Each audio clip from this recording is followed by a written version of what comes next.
நம்ம தோட்டத்தில் ஆல்ரெடி வந்து ஊதா கலரில் கத்திரிக்காய் வந்து வச்சுருந்தோம். ஸோ நல்ல நீளமாகவே காய்ச்சிருந்து அதோட அறுவடையுமே நம்ம வந்து சேனலில் வந்து போட்டிருந்தா பார்த்துருப்பீங்க.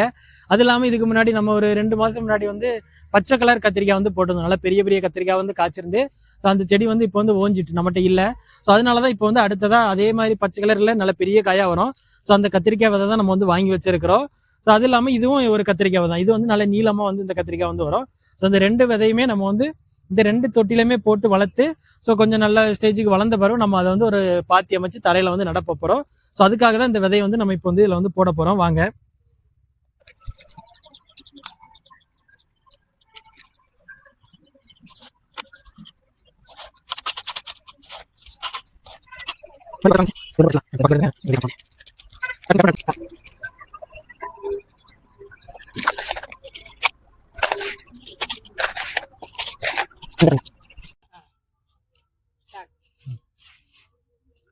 நம்ம விதைகள் எல்லாமே 2 கேன்லயுமே போட்டாச்சு.